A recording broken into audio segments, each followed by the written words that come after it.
goodness of the Holy Spirit.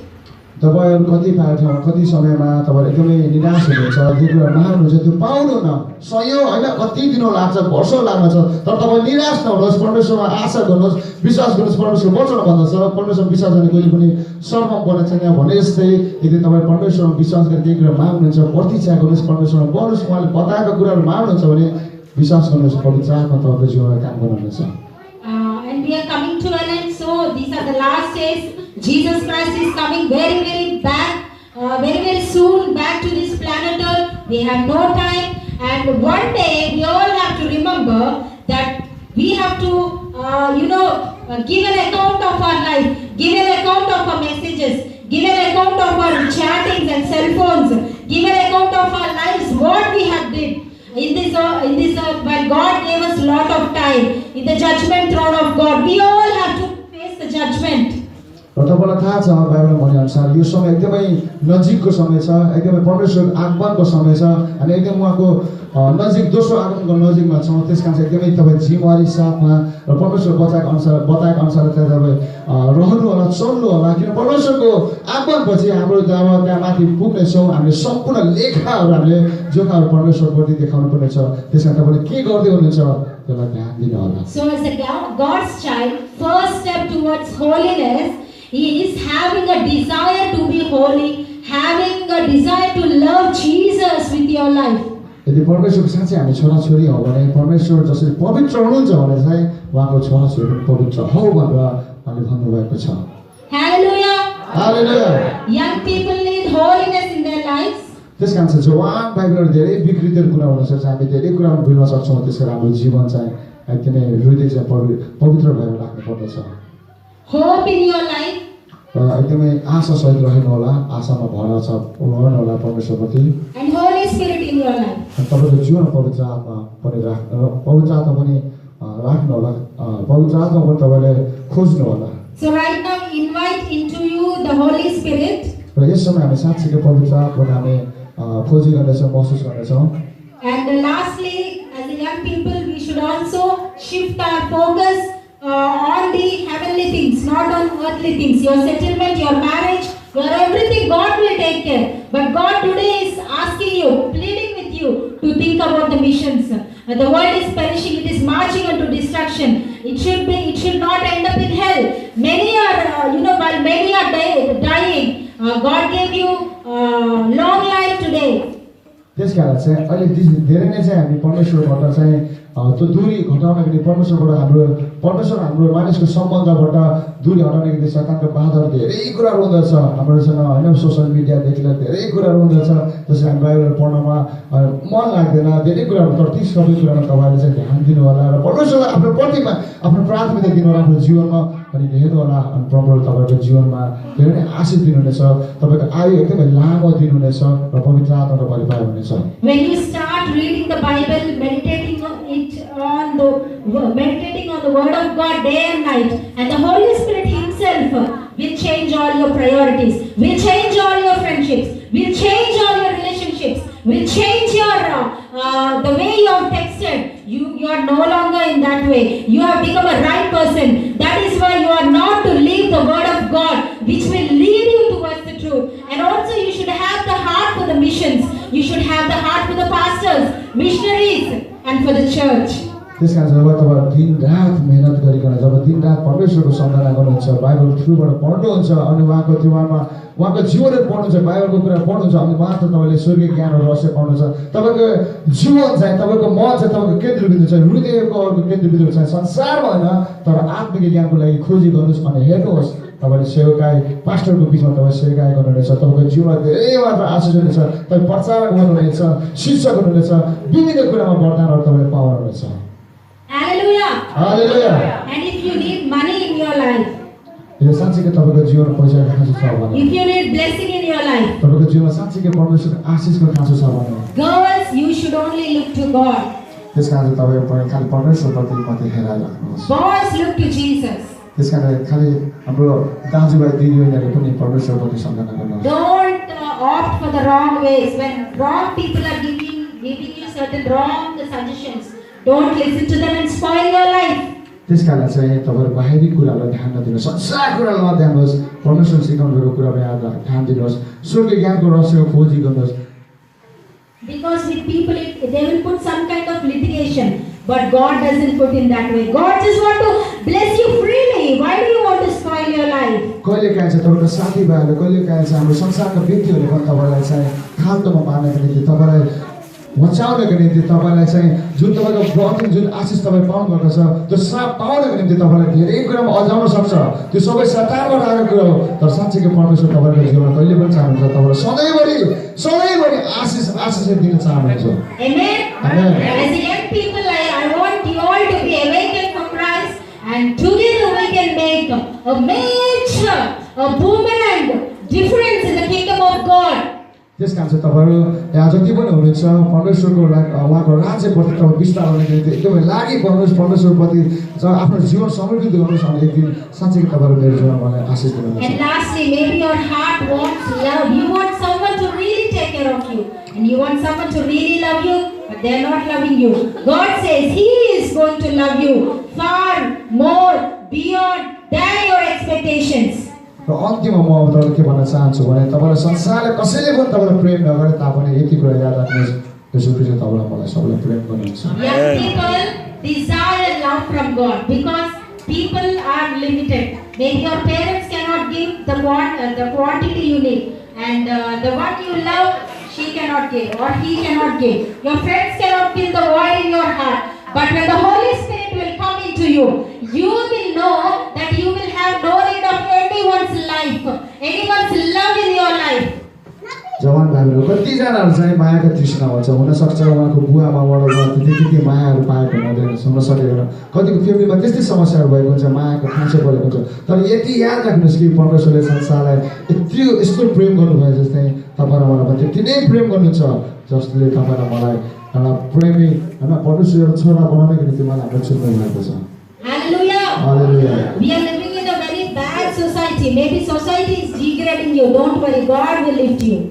तर हेर्नुहोस् हामीले यो संसारमा बस्दा हाम्रो समाज चाहिन्छ, कति समाजहरूले हामीले चाहिँ इन्कार गर्ला, हामीले संस्कार नगर्ला, हामीलाई एक्सेप्ट नगर्ला, होइन स्वीकार नगर्ला, तर यस्तो समाजमा रहँदा पनि परमेश्वर तपाईँ मलाई प्रेम गर्नुहुन्छ। Ladies and gentlemen, young brothers and sisters, with all the spiritual love, I just beseech you with all my heart, and I'm really praying for you that turn toward Jesus today. Fix your eyes on Jesus. No one can help you. No one can help you. No politician can lift your life.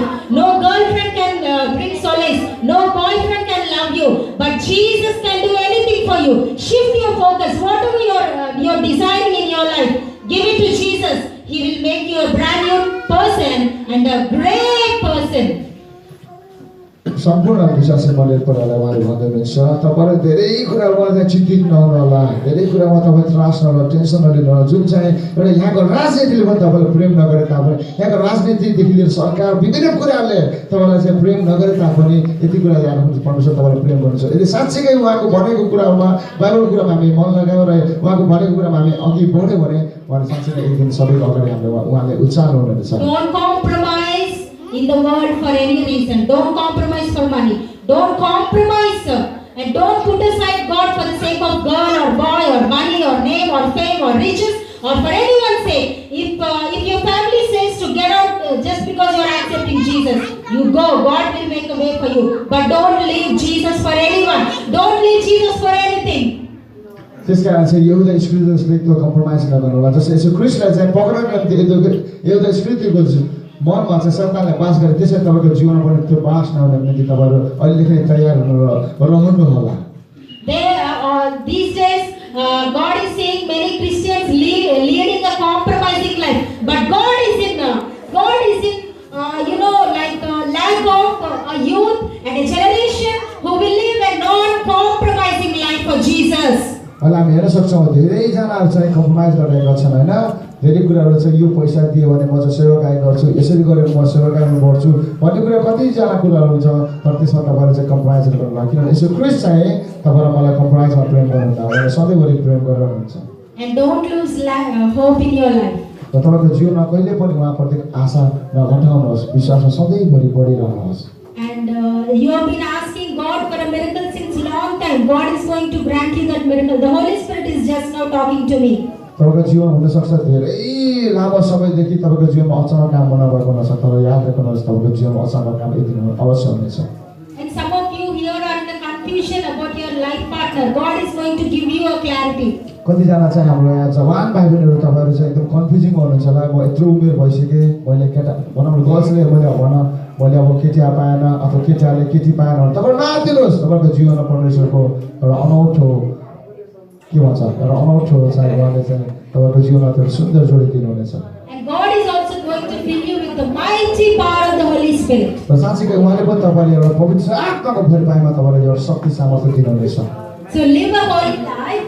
र अहिले हामी चाहिँ हाँस्ने छैनौँ। Never give up hope in your life. अहिले हामी चाहिँ यो आशामा कहिले पनि हामी घटाउने छैनौँ, कहिले पनि छोड्ने छैनौँ। And invite the Holy Spirit into your life. र सधैँभरि हामी पवित्र आत्माको साथमा हामी अघि बढ्नेछौँ। Never stop meditating on the word of God. हामी कहिले पनि यो बाइबल पढ्नको लागि यो उहाँको वचनमा बुझ्नको पढ्नको निम्ति हामी कहिले पनि हिचकिच मार्ने छैनौँ।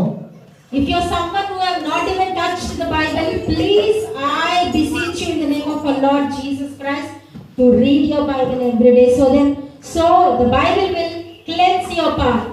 त्यस कारण चाहिँ कतिजनाको बानी हुन्छ बाइबलमा पढ। यदि तपाईँ बाइबल पढिरहनु भएको छ भने अहिले नै म तपाईँलाई आग्रह गर्न चाहन्छु, बाइबल पढ्नुहोस् र स्वर्गीय ज्ञानको भरपाइमा रहनुहोस्। यदि तपाईँ साँच्चै बाइबल पढ्नुहुन्छ भने तपाईँको जीवनमा आशिषै आशिष तपाईँ पाउनुहुनेछ। And by reading Bible, you will only allow the right people into your life, right life partner, right job, right everything right. Otherwise, you'll make all wrong decisions and you'll end up in regret. अनि तपाईँले जब यो Bible जब पढ्नुहुन्छ नि अनि मात्र तपाईँको एउटा स्वर्गीय ज्ञानको रहस्य बुझ्दछ अनि बल्ल तपाईँहरूको आँखा खुल्नेछ र तपाईँले एउटा सत्य बाटो र सत्य एउटा राम्रो भनौँ न एउटा सत्य त्यो व्यक्तिहरूसँग तपाईँको सङ्गत हुनेछ र साँच्चै तपाईँ कहिले पनि पस्त मान्नुहुने छैन कि परमेश्वरसँग रहेर बाइबल पढेर मैले पस्त भएन भनेर तपाईँले गर्नुहुनेछ। Amen. We are closing with a small prayer. हुन्छ हामी अब यो प्रार्थनाबाट हामी यो समापन गर्नेछौँ। Once again, I thank the senior pastor and our pastor also who brought me. Thank you very much for giving me this opportunity. र म चाहिँ धन्यवाद दिन चाहन्छु यस विशेष चर्चका पास्टर र साथै मलाई यहाँसम्म डोराउनु हुने पास्टर एम सिंहलाई। May God bless this church र परमेश्वरको धेरै आशिष भएको यस मण्डलीमा like never before. जो पहिले भएको थिएन। God is also showing me र परमेश्वर पनि मलाई के कुरा देखाउँदै हुनुहुन्छ that this church will never be the same. It is going to expand more. र यो चर्च अब धेरै ठुलो हुनेछ, अब बढ्नेछ, वृद्धि हुनेछ। And that God is also showing that there will be no place enough to sit. Such is the congregation for the coming days. God is going to bring the people to your church. र यो समय अहिले हेर्न सक्छौँ हामी यहाँ कति खाली ठाउँहरू छ, तर परमेश्वरको योजना र परमेश्वरको जुन मलाई दर्शन देखाउनु भएको छ यो ठाउँमा बाहिरबाट मान्छेहरू बस्ने भित्रसम्म पनि बस्ने ठाउँहरू हुनेछन्। यति ठुलो भरिबाट यहाँ आत्मिक वृद्धिहरू हुनेछ। And Holy Spirit is also telling that this church will be a church full of the Holy Ghost. र अहिले समयसम्म अहिले भर्खर मलाई पवित्र आत्मा उहाँले बताउनु भएको यो साँच्चैको यो पवित्र आत्माको यो मण्डली हुनेछ, पवित्र आत्मा भरिभाव भएको मण्डली हुनेछ। Amen. And this church will also be an influential church to other branch churches. यो चर्च चाहिँ एउटा यस्तो चर्च हुनेछ, एउटा नमुना चर्च हुनेछ, यसबाट धेरै नै छोरी मण्डलीहरू धेरै मण्डलीहरू बढ्नेछन्। Hallelujah. Hallelujah. Amen. Let's turn to prayer. Our loving Heavenly Father, we come to your most precious presence, Lord. Thank you, Lord, for this time. Thank you, Lord, for the word of God. And I plead the blood of Jesus upon this message and the whole congregation. As your word spoke to them, let not enemy seal away or corrode away the word, Lord, which is planted inside their hearts and minds and thoughts. I seal their souls for your glory and for your story, and I seal them under your precious blood of Jesus. Lord, as you spoke through me, let the spiritual eyes be opened, let the spiritual ears be opened in leaps and bounds, and let there be a holiness, Lord, miracle of holiness, Holy Spirit, and hope in them. Let them receive your word of God. Let them receive you really into their lives as this world is marching into destruction. Allow not them to be distracted or deviated or destroyed by the wiles of the enemy, Lord. And uphold their lives, Lord. I seal, Lord, all these souls for you. In the mighty name of Jesus, amen. Amen.